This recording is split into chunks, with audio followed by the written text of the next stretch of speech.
अस्सलाम वालेकुम जी, डायलॉग के साथ मैं हूँ इकरा हारिस। ईरानी सदर इब्राहिम रईसी का दौरा पाकिस्तान का दूसरा रोज। ईरानी सदर इस्लामाबाद से लाहौर पहुंचे तो मरियम नवाज ने भरपूर इस्तकबाल किया। अल्लामा इकबाल के मज़ार पर हाजिरी के दौरान उन्होंने अवामी खिताब की ख्वाहिश का इजहार किया, लेकिन मुल्की हालात ऐसे हैं कि यहाँ अपने ही सदर मुमलिकत का खिताब तनाज़ात और शोर शराबे की नज़र हो जाता है। तज़ाज़ात इस कदर बढ़ चुके हैं कि मसालहत की कोई भी कोशिश रंग नहीं ला रही। खैर ख्वाहों का ग्रुप मुतहरक होने की खबर बाहर आई थी तो आज तहरीक इंसाफ की तरफ से किसी भी किस्म के मुज़ाकरात की नफी कर दी गई। आम इंतखाबात के बाद ज़िमनी इलेक्शन को भी मुतनाज़ बनाया जा रहा है। नून लीग इसे अपनी फतह और सख्त मेहनत का नतीजा बता रही है तो तहरीक इंसाफ धांधली का शोर मचा रही है। साबिक खातून अव्वल बुशरा बीबी की सेहत भी मौमा बनी हुई है। हुकूमत सब अच्छा की रिपोर्ट दे रही है, लेकिन तहरीक इंसाफ मुसलसल खदशात का इजहार कर रही है। 6 जजेस का खत, फिर बानी तहरीक इंसाफ का एक और खत, और आज इस्लामाबाद हाई कोर्ट का फुल कोर्ट इजलास। हालात वाकयात बता रहे हैं कि आने वाला हफ्ता अदालती कार्रवाइयों से भरपूर होगा। मेरे साथ मौजूद होंगी पाकिस्तान तहरीक इंसाफ की रहनुमा कंवल शोज़ेब साहिबा। बहुत शुक्रिया कंवल आपके वक्त का।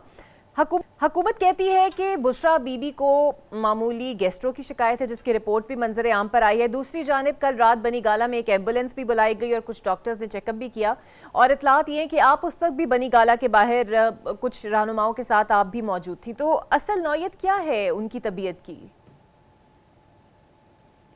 जी थैंक यू वेरी मच। देखें, हुकूमत तो एक तरह का प्रोपेगेंडा ही लॉन्च करके बैठी हुई है और बुशरा बीबी को बुनियादी इंसानी हकूक़ से महरूम किया जा रहा है। तकरीबन 3 महीने पहले जिस वक्त उनके अरेस्ट के वारंट जारी किए गए, तो मैं याद दहानी करती चलूँ कि उन्होंने ख़ुद जाके अडियाला जेल में अरेस्ट पेश किया था, ख़ुद उन्होंने अपनी गिरफ़्तारी दी थी। उससे पहले तक उनकी कभी भी इस तरह की कोई हिस्ट्री नहीं है कि उनको कोई तेज़ाबियत का मसला या उनको मैदे में कोई तकलीफ़ या जलन का मसला रहा हो, या उनको कोई ब्लड प्रेशर का इशू हो या हार्ट का इशू हो। लेकिन जैसे ही उनकी कैद हुई है और उसके बाद उनको सब जेल करार दे के बनी गाला में शिफ्ट किया गया और उनको एक जहरीला मवाद जो है वो खाने के ज़रिए खिलाया गया, तो उसके फ़ौरन बाद आपको आपके ही मीडिया ने और चैनल्स ने एक रिपोर्ट भी किया और हमने भी बारहा ये बात उजागर की ऑन रिकॉर्ड लेकर आए कि बुशरा बीबी ने अपनी ज़ुबान पर छालों की और हलक में तकलीफ़ की। उन्होंने बहुत ज़्यादा कंप्लेंट की और वो ये भी बता रही हैं कि मेरे से पानी तक नहीं निकला जा रहा, कुछ खाया नहीं जा रहा, मेरे होंठ सूज गए हैं और मेरे ज़ुबान पे जो है वो बहुत बेतहाशा छाले निकल आए हैं। उस वाक़े से लेके इकरा अब तक 2 महीने हो गए। 8 हफ्ते के बाद कोर्ट में जिस वक्त साबिक वज़ीर आज़म इमरान खान साहब ने जज साहब को बारहा उठ के कहा है कि जी मेरी जो अहलियाँ हैं इनकी बहुत तकलीफ़ बढ़ गई है और मुझे इनकी जान का खदशा है कि इनको स्लो पॉइजनिंग की जा रही है, तो कोर्ट के ऑर्डर्स पे जो उन्होंने दिया कि जी 22 अप्रैल तक हर सूरत इनकी एंडोस्कोपी और बाकी सारे टेस्ट कंप्लीट कराए जाएँ, तब जाके जो है वो जिनकी कस्टडी में है बुशरा बीबी, उन्होंने 8 हफ्ते के बाद यानी 2 महीने के बाद उनकी ये टेस्ट करवाए गए। और अब आप मुझे बताएं कि जब एक पेशेंट कंप्लेंट करता है तो विद इन 24 आवर्स आप उसकी इस कंप्लेंट को जो है वो एड्रेस करते हैं और उनके टेस्ट कराते हैं, तो जो हमारे खदशात हैं स्लो पॉइजनिंग के, वो इस जो रिपोर्ट आई है उससे वैंडिकेट होते हैं, बिल्कुल वैलिडेट होते हैं कि देखिए अगर 2 महीने के बाद भी उनके वो लेवल ऑफ एसिडिटी और ज़ख़म और जो एसोफेगस की जो यानी जो नाली है खुराक की, उसके स्टार्ट में इतनी सोजिश है, तो जस्ट इमेजिन के 2 महीने पहले जब वो ये तकलीफ़ का इजहार करी थी और अब तक वो इतनी तकलीफ़ में, तो उस वक्त उनके क्या हालात होंगे।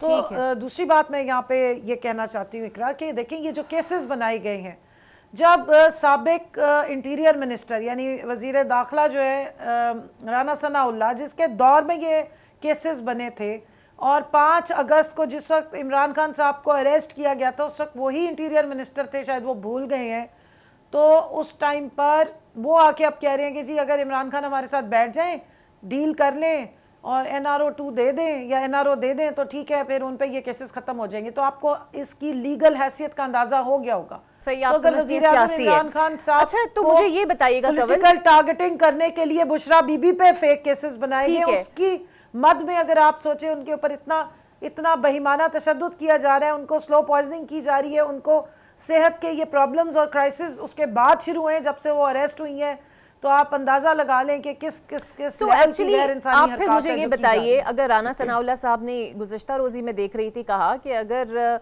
बानिए पीटीआई बाहर आना चाहते हैं तो ऑब्वियसली किसी ना किसी को बैठ के मुज़ाकरात की मेज़ पर बात करनी होगी। अगर मुज़ाकरात के लिए कोई ग्रुप एक्टिव है भी जो बानिए पीटीआई को ऑफर कर भी रहा है या बात कर रहा है, तो फिर डेडलॉक कहाँ पे है, मुश्किल क्या आ रही है उन मुज़ाकरात में? देखिए इकरा, पहले तो लीगल सिस्टम पे जो बहुत बड़ा क्वेश्चन मार्क लगा दिया। हम तो पहले ही कहते थे कि ये डील्स और एनआरओज के नतीजे में पहले इनके जो वज़ीर आज़म साबिक हैं नवाज शरीफ साहब, उनको हर तरह के केसेस से एग्जाम्पशन दे दी जाती है। पहले तो ये केसेस फेक बनाए गए हैं। मुझे बताएं पाकिस्तान में की जेलों में जितने भी कैदी बंद हैं, क्या उनसे डायलॉग करके उनके केसेस ख़त्म किए जा सकते हैं? कि ये आपका लीगल सिस्टम इस तरह का है? मैं चली जाती हूँ डायलॉग करने और मैं तमाम जो मुजरिमान हैं और ख़ासतौर तो बहुत सारी ख़वातीन हैं जो अंदर जेलों में बेचारी नाजायज़ बंद है, उनसे भी डायलॉग कर लेते हैं, उनसे भी बातचीत कर लेते हैं और आप उनके केसेस ख़त्म करके उनको बाहर ले आए। तो फिर लीगल सिस्टम की क्या ज़रूरत है? फिर अदालतों को भी ताले लगा दें, फिर बंद कर दें ये अदालतें। सो मैं ये कहना चाहती हूँ कि जिस मुल्क में इस्लामाबाद हाई कोर्ट के सीनियर मोस्ट 6 जजेस, आप उनकी कभी क्वालिफिकेशंस पढ़ें, देखिए कि वो किस किस्म के जजेस हैं, उनका क्या लेवल है। वो अगर आपको लिख रहे हैं, चीफ जस्टिस को लिख रहे हैं सुप्रीम कोर्ट के कि हम अपने फैसले जो हैं आज़ादाना नहीं दे सकते, हमारे ऊपर इन्फ्लुएंस किया जाता है या मदाखलत की जाती है, और बिलखसूस पीटीआई को लेकर के, तो आप अंदाजा लगा लें कि केसेस किस किस्म के बने हुए हैं। ठीक है, जब मेरे जैसी खातून पे इस वक्त 50 केस बने हुए हैं और एक ही तरह की एफआईआर पंजाब के तमाम अजला में डाली गई हैं, तो आप अंदाजा लगाएं कि पॉलिटिकल विक्टिमाइजेशन और किसको कहते हैं, फसाइयत और किसको कहते हैं। कंवल में आपका back to the point, Bushra Bibi ji, Bushra Bibi और इमरान खान साहब की तीनों बहनों पे इसी तरह की पॉलिटिकल टारगेटिंग और पॉलिटिकल जो विक्टिमाइजेशन के तहत केसेस बनाए जा रहे हैं, और बुशरा बीबी को अनलॉफुली इलीगली डिटेन किया गया है। बिल्कुल ठीक है। अच्छा मेरे उस्मा, क्योंकि यहाँ उनके साथ जो सलूक हो रहा है वो इंतहाई गैर बिल्कुल ठीक है। कंवल, मैं एक आपको उस्मा बुखारी साहिबा ने आज एक प्रेस कॉन्फ्रेंस की है, मैं चाहूंगी पहले आप ये सुन लें और फिर मैं आपका इस पे कमेंट लेती हूँ। हमने अपनी सीटें तो ली सो ली, पीटीआई की अपनी, पीटीआई तो खैर मेरा ख्याल खत्म हो चुकी है, तहरीके फसाद पार्टी जो है उसका अब जो नया नाम है सुन्नी इत्तेहाद तहरीक जो है, वो उन्होंने भी कल घोड़े के ऊपर निशान पे लड़ा और कल ये भी साबित किया पंजाब के लोगों ने कि घोड़े और गधे जो है वो शेर के सामने नहीं टिकते, शेर शेर होता है। हमने तो क्या कहेंगी कंवल, ज़िमनी इंतखाब में हुकूमत का क्लीन स्वीप, आपकी जमात की बदतरीन शिकस्त, क्या वाकई आपके सपोर्टर्स तंग आ गए हैं जैसे कह रही हैं उस्मा? देखिए पहली बात तो ये कि अज़मा बुखारी साहिबा को अगर गलती से तर्जमान बना ही दिया है पार्टी ने, तो उनसे कहें कि आप प्लीज़ खुदा के लिए थोड़ा सा अपना लेवल अप कर लें। वो जो एक मोहल्ले की ख़वातीन होती हैं माजरत के साथ, जो फप्पे कुटन टाइप की हैं, उस तरह के बंदे को बिठा के पंजाब की तर्जमान बना दिए, कोई लॉजिकल बात नहीं होती है। ऐसे लगता है कि कोई पंजाबी के जो स्टेज ड्रामों के टॉक शोज़ हो रहे होते हैं ना, जिसमें लोग एक दूसरे को हंसाने के लिए बड़े बड़े लित्तर लेके बैठे होते हैं, ये मुझे उनकी तर्जमान ज़्यादा लगती हैं, पंजाब हुकूमत की कम लगती हैं। तो मरियम बीबी से कहूँगी कि आप इतनी मेहनत करती हैं, सारा कुछ कर रही हैं, कोई तर्जमान ही ढंग की रख लें। She reflects your government and your self. दूसरी बात ये है कि उनको सिर्फ लीगली बताना चाहती हूँ, कहती तो वो ये भी है कि उन्होंने लॉ पढ़ा हुआ है, अल्लाह करे दोबारा जाके ज़रा देख लें, शायद उनको रिवाइज़ करने की ज़रूरत है कि पार्टी का वजूद भी मौजूद है और पार्टी भी मौजूद है।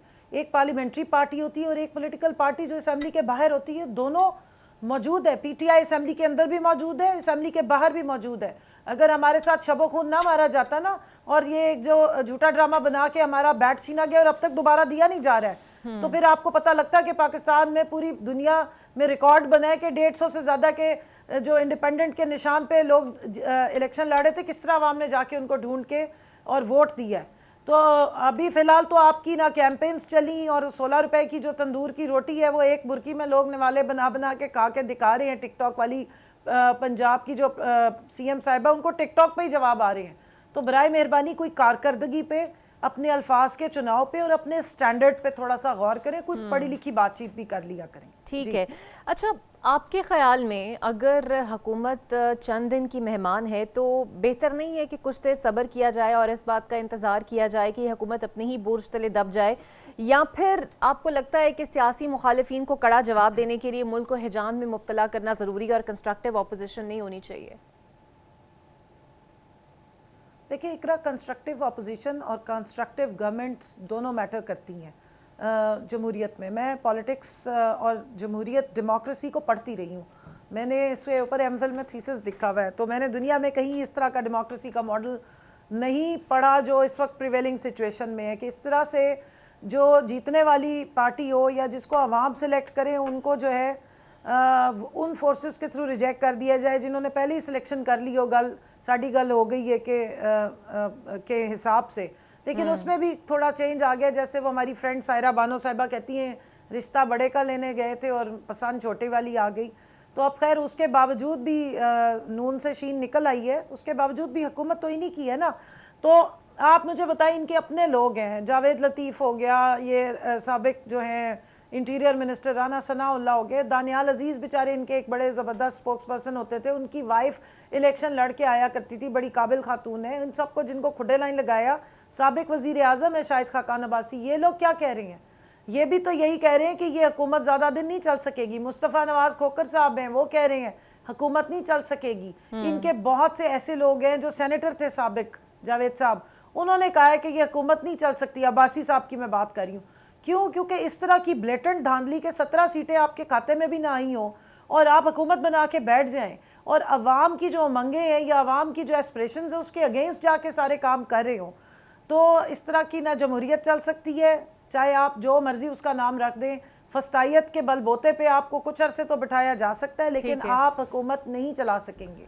पहले ही फ्लॉप है, अपना वजन है ही नहीं, ये वेटलेस गवर्नमेंट है, बिकॉज ये 47 फॉर्म की पैदावार है। और अब तो इन्होंने क्या किया, जब 45 और 47 की इतनी बहस हुई तो अब तो इन्होंने नंगी धांधली कर दी है 23 अच्छा कमल, मुझे ये बताइएगा, फॉर्म ही नहीं दिए लोगों को। ठीक है, आप चूंकि उन लोगों में से हैं जो they stand still at the end, जो अब बहुत सारे ऐसे पीटीआई के लोग हैं जो क्लेम करते हैं कि हम पीटीआई के, और आहिस्ता आहिस्ता बोल भी रहे हैं, जिनमें फवाद चौधरी साहब हैं और अली जैदी साहब भी अक्सर आपकी डिवीजन का पार्टी के अंदर जिक्र करते हैं, शायद वो वापस आना भी चाहते हैं, तो उनके लिए कोई जगह होगी पार्टी के अंदर? देखिए इन्होंने छोड़ा किसको था, धोखा किसको दिया था? इमरान खान साहब को। हम सारे आज आप देख लें पूरे पाकिस्तान में अगर इलेक्शन लड़ा, मैंने भी इलेक्शन लड़ा इकरा, और हम लोग कैंपेन्स भी नहीं चला सके, लोगों ने हमें वोट दिया, हमें जिताया, इनको हराना पड़ा है हमें बड़ी मेहनत करके। तो ये इमरान खान की वजह से लोगों ने वोट दिया। आज इमरान खान को उसका कारकुन जानता है, आज कैदी नंबर 804 के नाम पे वोट पड़ता है। तो अगर वो इनको अलाउ करेंगे, अगर वो समझते हैं कि उनको, जिनको इन्होंने धोखा दिया और मुश्किल वक्त में उनको छोड़ के चले गए, जो भी वजूहात थी, अगर वो समझते हैं कि ये इस काबिल हैं कि इनको वापस आना चाहिए और पार्टी की भागदौड़ संभालनी चाहिए, तो ठीक है, मोस्ट वेलकम। और मेरा नहीं ख्याल है कि इस वक्त वर्कर या बानी चेयरमैन ऐसी कोई सोच रखते हैं। और बानी पीटीआई ने जेल में जब भी सहाफ़ियों से गुफ्तगू की, बराह रास्त नाम लेकर इल्ज़ाम तराशी की, और अपरेंटली एक व्यू ये भी है कि जब भी कोई इल्ज़ाम आता है या सख्त वक्त आता है आपकी पार्टी पर या आप लोगों पर, तो आप बराह रास्त इल्ज़ाम इदारों पर लगा देते हैं और फिर तनकीद भी करते हैं। आपको लगता है कि इस रवैये के साथ कोई भी किसी भी किस्म के मुज़ाकरात हो पाएंगे या फिर मेन स्ट्रीम के अंदर आपको शामिल किया जाएगा? इकरा देखें, मैं तो हमारी पार्टी की हिस्ट्री जो है वो 27 साल की है। हमें पार्टी हमारी को पैदा हुए हुए और बड़े हुए हुए 27 साल हुए हैं। हुकूमत में हमारी हिस्ट्री जो है वो 3.5 साल की है फेडरल हुकूमत में।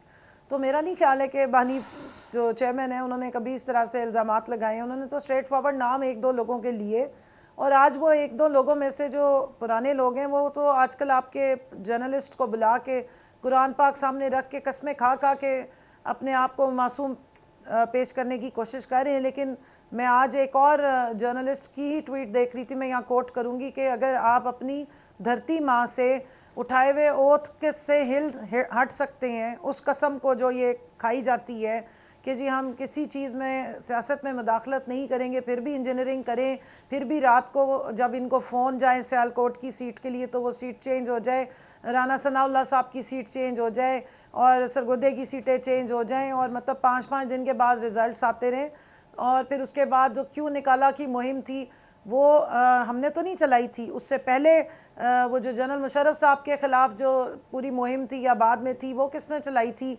वो जो तैयारे में अभी वो ऊपर ही थे और जो ऑर्डर्स गए थे वो किसके थे?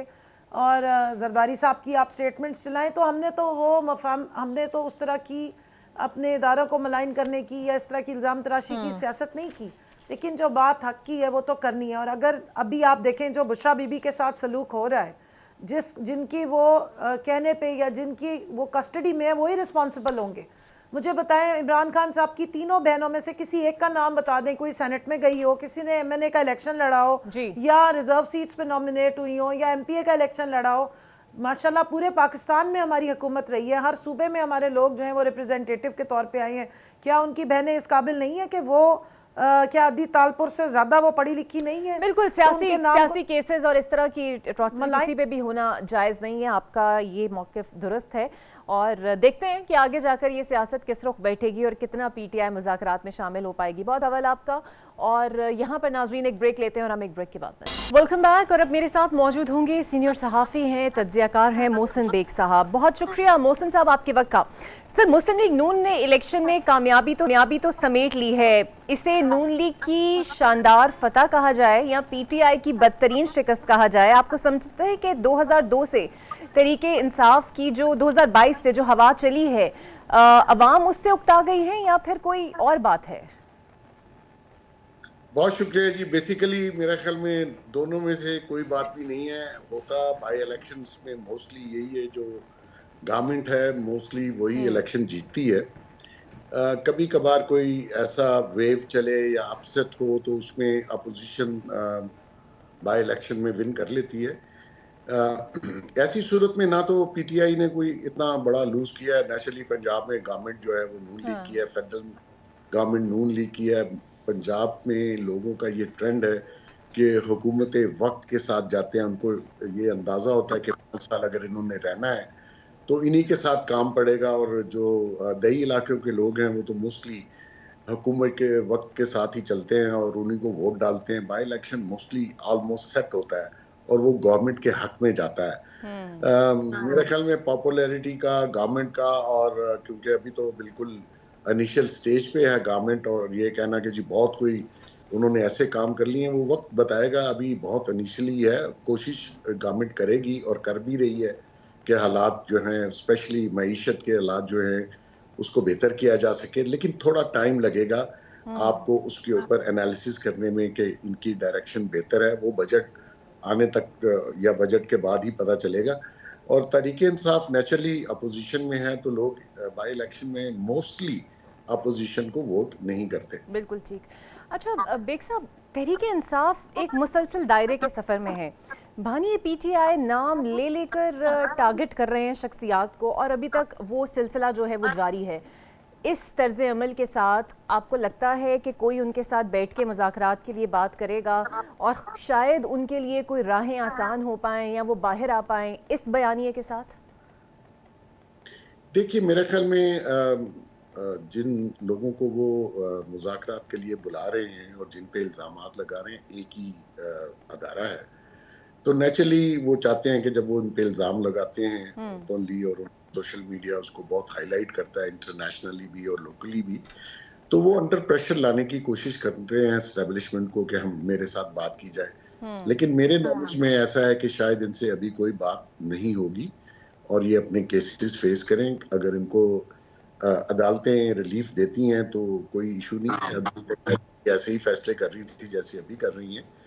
तो मेरे ख्याल में मुज़ाकरात खान साहब के साथ कोई नहीं करेगा, बजाय इसके कि खान साहब कहें कि मुझे मुज़ाकरात की जरूरत नहीं। Of course he needs N R ओ।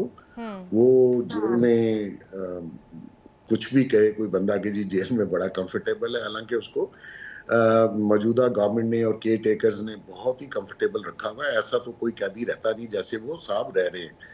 तो उसके बावजूद भी उनकी चीखें और उनकी जो फ्रस्ट्रेशन है वो नजर आ रही है। तो मुज़ाकरात मेरे ख्याल में नहीं होंगे। आपको लगता है कि नवाज शरीफ के बाहर जाने में किरदार की नफ़ी और जितना भी कमर जावेद बाजवा साहब ने कसम उठा के कहा उसमें कुछ हकीकत है और जिनको मुतमईन करना चाह रहे हैं वो मुतमईन हो जाएंगे इससे? देखिए, एक बात तो बिल्कुल क्लियर है कि वो उन्होंने कोशिश अपने तौर पर की बाजवा साहब ने कि अदम एतमाद ना हो, और जब वो प्रेशर पड़ गया, आपको पता है कि मैं जेल में सिर्फ उस अदम एतमाद की वजह से गया था। हाँ। और मैं और मेरे दोस्तों ने ठान ली कि खान साहब के खिलाफ अदम एतमाद लाना ही लाना है। तो उसमें मुझे भी राब्ता किया गया, उनकी तरफ से मेरे घर भी कुछ लोगों को उन्होंने भेजा, जिसपे मैं उनको कह रहा था कि आप मिडल में ना आए। बाजवा साहब चाहते थे कि अगर आप इसको हटाना चाहते हैं इमरान खान को अदम अतमाद के जरिए, तो आप इलेक्शन करवाएं, जो कि मैं ये समझता हूं कि बाजवा साहब की भी एक चाल थी कि इलेक्शन हो और वो अपनी मनमानी के रिजल्ट ले ले। तो उस वक्त सबका ये ख्याल था कि इस वक्त इलेक्शन, मेरे समेत के इलेक्शन मौजू तरीन नहीं है, और इलेक्शन टेक्निकल बुनियादों पे, क्योंकि सेंसस जो था वो काउंसिल ऑफ कॉमन इंटरेस्ट ने पास कर दिया था। जब आप सेंसस पास करते हैं नया सेंसस, तो उसके लिए 4 से 5 माह चाहिए होते हैं नए हल्का बंदियों के लिए। जी। तो टेक्निकली इलेक्शन उस वक्त नहीं हो सकता था। चीफ जस्टिस अता बंदियाल साहब ने भी बहुत जोर लगाया, फिर चीफ साहब को भी बुलाया कि आप इलेक्शन में जाएं, लेकिन वो नहीं हो सका। तो मैं नहीं समझता कि बाजवा साहब पे जो इमरान खान इल्जाम लगा रहा है कि ये मेरी रजीम चेंज में थे, वो नहीं थे। बिल्कुल ठीक। ऑपोजिशन सर बार बार दावा कर रही है कि इस हुकूमत ने चलना नहीं है। पीपल्स पार्टी सपोर्ट तो कर रही है, लेकिन अब तक खुलकर खेल नहीं रही। मतलब ब्लेम गेम में शायद वो नहीं आएगी, जिम्मेदारी आखिर में नाकामी की वो नहीं उठाएगी। आपको लगता है ये हुकूमत शहबाज शरीफ साहब की क़यादत में कितना अरसा चलेगी? क्योंकि एपरेंटली जो मियाँ नवाज शरीफ साहब हैं वो भी कुछ खासा इसका बोझ लेने को तैयार नहीं है। अच्छा जी, ऐसा है कि मैं भी सुन रहा हूँ कि गवर्नमेंट नहीं चलेगी। बिटवीन यू एंड मी, मुझे बताइए कि अगर किसी और शख्स के पास कोई ऑप्शन है इस मौजूदा हालात में कि कोई और गवर्नमेंट बनाई जाए और वो चल जाए, अगर कोई आपको कन्विंस कर ले या मुझे कर ले या पब्लिक को कर ले, या एक फार्मूला बता दे कि इस वक्त कौन सी गवर्नमेंट लाना चाहते हैं आप और कैसे चलाएंगे आप उसको। देखिए, इस गवर्नमेंट के अंदर मेजर पॉलिटिकल पार्टीज भी हैं और हमारी एस्टेब्लिशमेंट भी शामिल है। ये मुल्क के जो हालात हैं, ये कोई भी गवर्नमेंट, कोई भी प्राइम मिनिस्टर लेके आ जाए, वो इसको निकालना बड़ा मुश्किल है इन हालात से। तो इस वक्त कोशिश ये हो रही है कि आपके जो इकोनॉमी के क्राइसिस हैं, जो फौरी तौर पर जो आपको चैलेंजेस हैं, उनसे निकला जाए। एक मुतवाजन बजट, नेचुरली गवर्नमेंट के हाथ में ना पैसे हैं ना कुछ और कोई चीज़ है जिससे कोई पब्लिक को रिलीफ दे सके। IMF का एक नया प्रोग्राम लेना है। IMF के प्रोग्राम में नेचुरली थोड़ी सी सख्तियाँ होंगी टैक्स कलेक्शन के ऊपर भी, और कोई रिलीफ इलेक्ट्रिसिटी या गैस के बिलों में नहीं आ सकता। आप लोगों से उधार मांग कर और महंगी बिजली और गैस पैदा करके आप आवाम को सस्ती सब्सिडीज में नहीं दे सकते। यही उनका मौक़िफ़ है IMF का। तो ये जो 1 साल है या अगला साल है, इसमें मुश्किलात बहुत हैं, लेकिन ये कहना कि जी गवर्नमेंट नहीं चल सकेगी, सारे स्टेक होल्डर शामिल हैं, वो चाहेंगे कि ये गवर्नमेंट चले और थोड़ा सा रिलीफ मिले और इकोनॉमी को सांस आए, और पाकिस्तान को ओवरऑल, छोड़ दीजिए सब पॉलिटिकल पार्टीज को, पाकिस्तान तो अपनी जगह एक मुश्किल में खड़ा है। तो इसके अलावा कोई चॉइस है किसी ज़ई शोव के पास? या ये जो असेंबली में PTI की जो लॉट आई है, PTI की तो ये लॉट नहीं है, ये तो अपने वक्त थे। PTI की लॉट तो सारी फारग होगी। ये मौका परस्त है, ये अपनी ताई अगर इलेक्शन लड़े तो मैं आपको गारंटी करता हूँ ये काउंसलर का इलेक्शन, ये जितने MNA पहुंचे हैं PTI के अलावा, ये जीत नहीं सकते थे। इनमें बहुत से लोगों की हसरत थी कि वो इलेक्शन कभी लड़े और वो जीत जाए। ये उनको एक मौका मिला। PTI के जो जेन्युइन नजरियाती लोग हैं वो तो बाहर हैं, वो छोड़ गए पार्टी, वो भाग गए, या कुछ लोग रियली इलेक्ट होके आए। बाकी मेजॉरिटी तो ऐसी ही है कि उनको मौका मिला, कोई टिकट नहीं ले रहा था, उन्होंने टिकट भरा, वो जीत गए। तो चॉइस नहीं है इनके हाथ में। यू कैन इमेजिन, या इनका लीडर जो जेल में है उसको 4.25 साल गवर्नमेंट दी गई। आप अंदाजा कीजिए ये जो आज मुल्क के हालात हैं, मेरे साथ कोई 2 महीने डिबेट कर ले, ये उसकी वजह से हैं जो उसके गलत फैसले। तो मोहसिन साहब, आप बानिए PTI साहब के मिजाज से खासे वाकिफ़ हैं, बिकॉज उनके करीब भी रहे हैं आप। तो जो आप कह रहे हैं नजरियाती कारकुन थे, अब उनमें फवाद चौधरी भी है, अली जैदी भी हैं, और भी बहुत सारे नाम हैं जो अब वापस आने के लिए पर भी तोल रहे हैं। एंट्री देंगे उन्हें खान साहब वापस आने के लिए, जिस तरह, अगर आप उनके मिजाज से वाकई वाकिफ़ है तो? एक बात तो तस्दीक करने के, मैं उसके करीब नहीं था, वो मेरे करीब था। मैं पॉलिटिक्स उस तरह नहीं करता, लेकिन उसको मेरे हाथ से फायदा हुआ। मैं फायदा लेने वालों में से नहीं हूँ, मैं फायदा देने वालों में से हूँ। और मेरी सारी जिंदगी इसी तरह ही गुजरी है। दूसरी बात, ये जो लोग होलसेल में प्रेस कॉन्फ्रेंस करके आपने देखा होगा भागे हैं, इस तरह तो कोई करता नहीं है दुनिया में जिस तरह ये लोग भागे। ये वो लोग थे जिन्होंने मिनिस्ट्रीज, गवर्नरशिप, एडवाइजरीज एंजॉय की थी और एक करप्शन का बाजार भी गर्म रखा। मुझे ये पता है कि अगर मैं होता, अगर मुझे मुश्किल हालात में कोई छोड़ के जाए तो वो दुनिया इधर से उधर जाए, मैं उससे दोबारा बात नहीं करूंगा। मुझे नहीं पता इमरान खान का वो करेगा ये नहीं करेगा। वो भी इब्नुल वक्त आदमी है, वो भी मौके की मुनासिबत से फायदा उठाता है। आया वो इन लोगों को वापस लेता है जिनके एक दो के नाम लिए, मेरा नहीं ख्याल। आपको अंदाजा होगा वो जब कचहरी में वो भाग रहे थे और पुलिस पीछे थी, ये उस तरह लोग भागते हैं जैसे वो थोड़ों पे जुआ नहीं करवाने वाले पुलिस आ गई, वो अपना जूतियां छोड़ के भागते हैं। फवाद चौधरी साहब इस तरह भागे थे, दैट वाज एम्बैरसमेंट। आप भागते नहीं, आप पॉलिटिकल वर्कर हैं, आपको अरेस्ट होना है तो कोई बात नहीं, पॉलिटिकली अरेस्ट हो रहे हैं, आपको छूट जाएगा। ये सारे लोग जेल जाने से इंक्लूडिंग इमरान खान इतना डरते थे, लेकिन इवेंचुअली जब आप ऐसी हरकत करेंगे तो पब्लिक की नजर में आपकी क्या वैल्यू रहेगी। और मुझे अंदाजा नहीं है ये अपने घर वालों को जाके अपनी बेगमात को क्या शक्ल दिखाते होंगे या क्या कैरेक्टर अपने बच्चों के लिए छोड़ के जाएंगे, इंक्लूडिंग इमरान खान। तो ये वो तो उनकी चॉइस है, इमरान खान किसी को भी ले सकता है। बिल्कुल सही। एक आखिरी सवाल सर, 6 जजेस का खत और उसके बाद बानी तहरीक इंसाफ का एक और खत, आज इस्लामाबाद का फुल कोर्ट इजलास भी, वो आपको लगता है अदालती फ्रंट पर बढ़ते हुए प्रेशर से मुतालिक क्या कुछ हो सकता है आने वाले दिनों में? देखिए, ये जो जजेस साहबान ने खत लिखा उसके अंदर नेचुरली एक यूनियन और एक कॉन्स्पिरेसी जरूर है।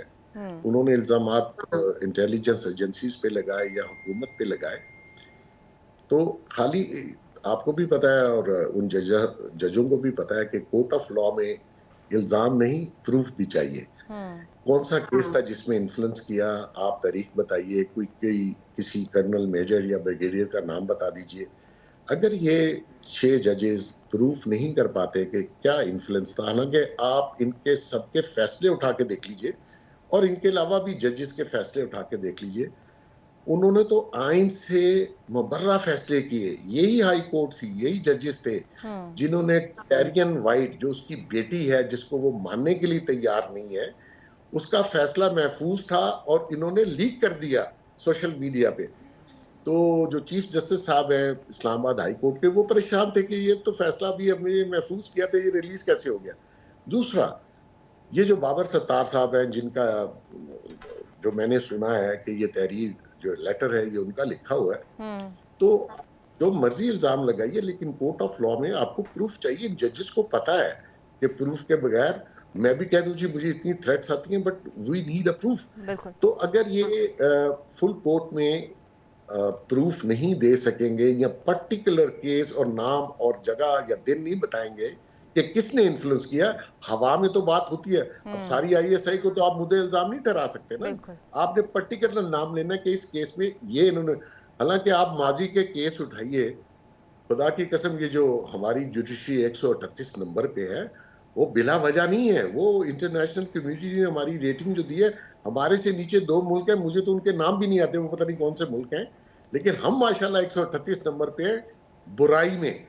तो ये कह देना कि जी हमें थ्रेट है, ऑफ कोर्स हर बंदे को थ्रेट है भाई, जुडिशरी से भी पब्लिक को थ्रेट है ना, जो आप फैसले देते हैं और ऐसे फैसले माशाल्लाह देते हैं कि उसके लिए एक ट्यूशन रखनी पड़ती है, पता नहीं चलता कि फैसला है क्या। बिल्कुल सही। अब उम्मीद करते हैं कि कुछ इस प्रेशर बिल्डिंग में कुछ आवाम का भी भला हो जाए या कुछ ऐसा सामने आ जाए जो बेहतर हो मुल्क के लिए भी। बहुत शुक्रिया मोहसिन बेग साहब, सीनियर जर्नलिस्ट मेरे साथ मौजूद थे। एक ब्रेक लेते हैं नाजरीन और आपसे मिलेंगे एक ब्रेक के बाद। Welcome back. और अब बात करेंगे पाकिस्तान की मैशियत के हवाले से, जिस पर बहुत सारे लोगों को तहफ़्फ़ुज़ात भी हैं और उम्मीदें भी हैं कि शायद कुछ ना कुछ हुकूमत जो है इसका पार लगा दे। मेरे साथ मौजूद होंगे डॉक्टर शाहिद हसन साहब, हमारे मौशियात हैं। बहुत शुक्रिया डॉक्टर साहब आपके वक्त का। सर, अभी तक पाकिस्तान को स्टैंड बाय एग्रीमेंट के $1.1 अरब नहीं मिले, जबकि हम जो है नया पैकेज लेना चाहते हैं। क्या हम IMF को अभी तक कायल नहीं कर पाए या मुतमईन नहीं कर पाए, आपको लगता है?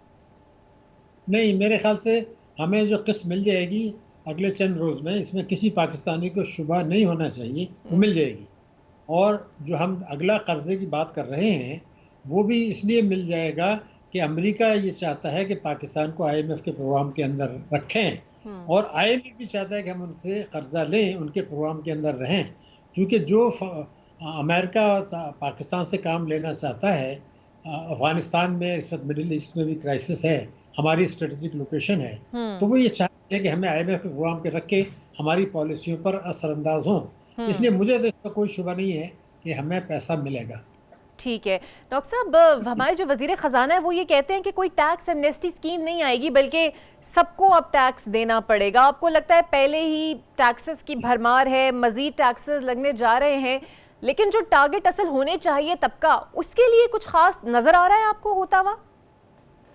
देखिए, आपने एक अहम नुक्ता उठा दिया है। वजीर खजाना जो बातें कर रहे हैं, मैं आपको याद दिलाऊं, किसी वक्त 95-96 की रिपोर्टें निकाल लें, मेरे पास हैं, तो वही जुमले वो भी दोहराया करते थे। इन्होंने कोई नई बात की नहीं है, कोई पुरानी बात दोहरा रहे जो कौम सुन रही है। और तो आपकी बात इसलिए सही है कि पाकिस्तान में एक तबका है जिसको हम कहते हैं अशराफिया।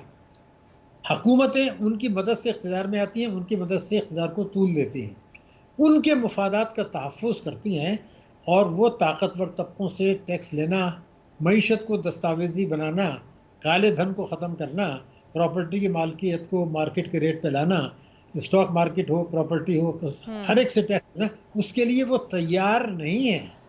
हालांकि उन तीनों बड़ी पार्टी के मंशूर में लिखा है, आइन भी कहती है कि आप मुनसफाना निज़ाम हो, सियासी बयानात वो भी देते हैं, लेकिन अशराफिया का ज़ोर इतना है कि ये हिम्मत नहीं करते, और कोई भी सियासी पार्टी हिम्मत करेगी भी नहीं, चाहे कितनी भी मुश्किलात आ जाएं। यानी आज जो हमारे पास मुश्किलात हैं, इतनी तो शायद मेरे ख्याल से पाकिस्तान की तारीख में कभी नहीं आई थी जितनी 22, 23, 24 में आई है। आज भी वही लीपापोती हो रही है कि उसको बरात दे दें और आवाम पे बोझ डाल दें, पेट्रोलियम लेवी बढ़ा दें, बिजली के नर्ख बढ़ा दें, और कुछ जो है गिव एंड टेक कर लें। इस तरह मईशतें नहीं चला करती। बिल्कुल। मैं इसलिए बात आपका, चूँकि आपने एक अहम नुक्ता उठाया है, मैं ये कहना चाहता हूँ कि हम IMF के 23 प्रोग्राम ले चुके हैं, अब 24वें प्रोग्राम में जा रहे हैं, तो हमें क्या गलत फहमी है कि इसके बाद 25वें में नहीं जाएंगे क्या? बिल्कुल ठीक है। पिछले से ज़्यादा सख्त होता है। पहले उनको हमारी ज़्यादा ज़रूरत थी, अब कम है, तो आज ज़्यादा सख्ती कर रहे हैं, 3 साल के बाद और ज़्यादा सख्ती करेंगे। सर, आम आदमी ये जानना चाहता है कि ये 1-2 दिनों से और कुछ दिनों से जो स्टॉक एक्सचेंज की बेहतरी की खबरें आ रही हैं कि सतह अच्छी हो रही है और एक हौसला अफजा खबर है, ये असल में सर कितनी हौसला अफजा है, और हम ये समझें कि हमारे मुआशी अशारिये कुछ बेहतर हो रहे हैं इस खबर से? देखिए, पहली बात तो ये कि माशी अशारिये को समझा नहीं जाता, माशी अशारिये तो होते हैं।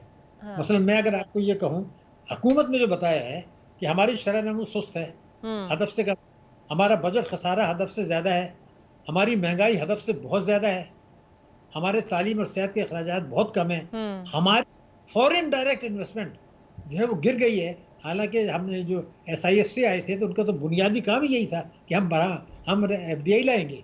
हमारा जुलाई से मार्च तक हमारी FDI गिर गई है, तरसीलात हमारी बढ़ी नहीं है। हाँ। रुपए की कदर 12 जुलाई से भी नीचे है। तो ये तो आदाद शुमार ऐसे हैं जिनको कोई झुटला नहीं सकता, और उसको स्टॉक एक्सचेंज की बेसाकी की जरूरत नहीं है। बिल्कुल। स्टॉक एक्सचेंज में जो ऊपर आ रहा है, इसका आवाम से कोई ताल्लुक नहीं है, इसका मईशत से कोई ताल्लुक नहीं है।